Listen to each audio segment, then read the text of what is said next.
everyone, how are you? I hope you stay happy and healthy. Welcome back to IPA class again with Miss Utari. Are you ready to learn something new with me? Ready? Let's go. So, do you know what the topic for today? Yaps, hari ini kita akan belajar tentang tema 9 subtema 2, yaitu mengenai pemanfaatan sumber kekayaan yang ada di Indonesia. Sudahkah kalian memanfaatkan kekayaan yang ada di Indonesia? Sudah? Belum? Nah, sebelumnya kita sudah mempelajari tentang sumber energi yang terbarukan dan yang tak terbarukan. Jadi, pada kesempatan kali ini kita akan mempelajari tentang jenis-jenis energi dan perubahan bentuk energi tersebut. Untuk itu, mari kita simak penjelasan video berikut ini. Hi kids, welcome back to IPA class again with Miss Utari. So today we are going to learn about tema 9 subtema 2 tentang pemanfaatan energi. Coba kalian perhatikan di slide ini. Ada seorang anak yang sedang bermain sepeda dan bersama kakeknya. Apakah mereka menggunakan suatu energi? Bagaimana menurut kalian? Simpan jawaban kalian, kita akan diskusikan saat virtual class nanti. Kemudian, masihkah kalian ingat sumber energi? Ya, apa itu sumber energi? Sumber energi merupakan asal dari energi tersebut. Dan yang sudah kita pelajari yaitu ada dua, yaitu sumber energi yang terbarukan dan sumber energi yang tak terbarukan. Di pembelajaran ini kita terdapat dua pembelajaran kids, yaitu pembelajaran pertama dan pembelajaran ketiga yang ada di tema 9 subtema 2. Yang pertama adalah menjelaskan pemanfaatan dan perubahan bentuk energi. Jadi, sumber energi tersebut dimanfaatkan oleh masyarakat untuk melakukan suatu aktivitas, dan energi dapat berubah bentuknya. Perubahan bentuk energi inilah yang dimanfaatkan oleh manusia. Contoh, di sini Miss Utari memiliki buah. Buah ketika kalian konsumsi, buah tersebut akan disimpan di tubuh kalian dalam bentuk sumber energi kimia yang nantinya akan diubah menjadi energi gerak. Kemudian ketika kalian berbicara menjadi energi bunyi. Kemudian contoh perubahan energi lainnya dan pemanfaatannya di kehidupan kita sehari-hari. Mari kita simak. Jadi yang pertama, ketika kalian menyetrika pakaian atau orang tua kalian menyetrika pakaian, di sini terjadi perubahan energi listrik menjadi energi panas. Mengapa? Karena energi listrik yang dialirkan akan memanaskan lempengan logam pada setrika sehingga setrika dapat digunakan untuk merapikan pakaian. Kemudian energi kimia menjadi energi listrik. Contoh, ketika kalian menggunakan remote televisi, remote untuk AC kalian. Jadi ketika kalian menggunakan tersebut, energi kimia yang ada di baterai pada remote tersebut akan diubah menjadi energi listrik sehingga dapat menghidupkan alat elektronik kalian.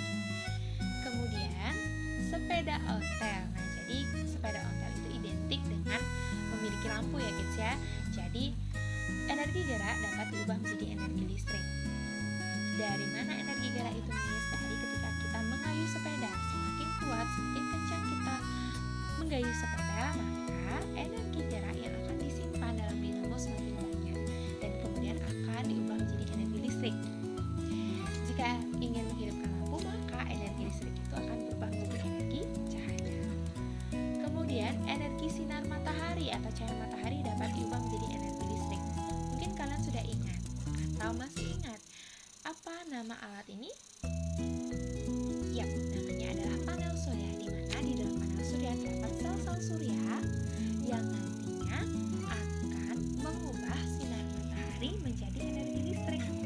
Energi listrik inilah nanti yang dimanfaatkan untuk menghidupkan peralatan elektronik yang ada di rumah kalian. Ingat ya kids, energi matahari atau energi sinar matahari merupakan sumber energi terbesar di bumi dan terbarukan karena ketika kalian menggunakan secara terus-menerus dia tidak akan pernah habis. Ayo perhatikan contoh lain pemanfaatan perubahan energi berikut ini. 1. Pada saat pembuatan garam terjadi perubahan energi panas dari sinar matahari menjadi energi kimia berupa garam. Kemudian kedua, ketika kalian membakar ikan terjadi perubahan energi kimia menjadi energi panas. Dari mana disukari energi kimia? Yaitu dari arang yang digunakan. Kemudian yang ketiga, energi listrik menjadi energi gerak ketika kalian membuat jus. Kemudian PLTA, yaitu pembangkit listrik tenaga air yang sudah kita pelajari sebelumnya, yaitu energi gerak berubah menjadi energi listrik. Apakah kalian masih ingat dari mana energi gerak itu berasal?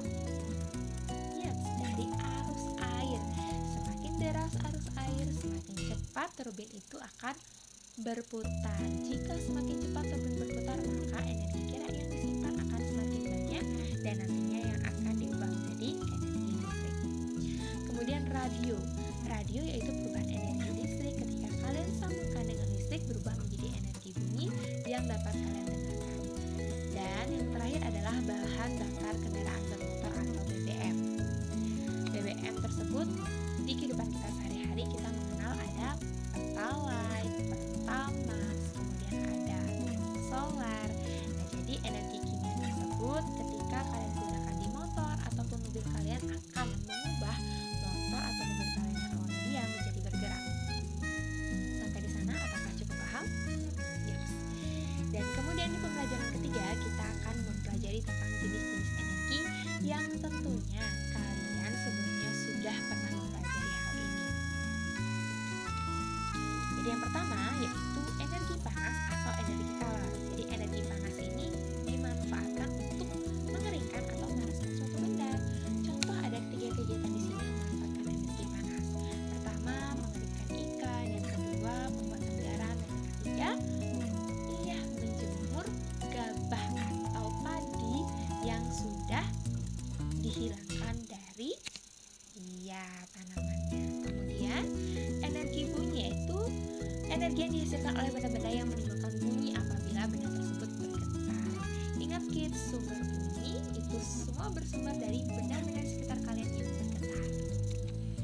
Kemudian di sini ada energi listrik, yaitu energi yang memiliki arus listrik sehingga dapat menghidupkan peralatan elektronik. Contoh, ketika kalian virtual class, ketika kalian menonton video tutorial Miss Utari ini, kalian memerlukan laptop, mungkin memerlukan komputer, handphone, iPad, tab, dan lain sebagainya yang memerlukan alat listrik tentunya. Dan energi yang lain adalah energi cahaya, energi kimia, energi gerak, dan sudah pernah Miss Utari bahas sebelumnya. Bagaimana? Apakah cukup jelas, kids? Miss Utari rasa cukup sampai di sini. Jika kalian memiliki pertanyaan, silakan kalian tanyakan saat virtual class nanti. Thank you so much, kids. See you. Right, that's all kids. What do you think about my explanation before? Do you understand? Or do you have any question? If you have some question, you can ask Miss Utari on my virtual class. Dan pada hari ini kita sudah belajar tentang pemanfaatan sumber energi dalam kehidupan kita sehari-hari dan perubahan bentuk energi tersebut. Jadi pada saat kalian memanfaatkan energi, berusahalah untuk selalu menghemat energi tersebut. Karena ingat kids, ada sumber energi yang tak terbarukan. Artinya, jika kalian gunakan secara terus-menerus, maka energi tersebut akan cepat habis. Okay, I think enough for today. Thank you so much. See you on my virtual class. See you kids.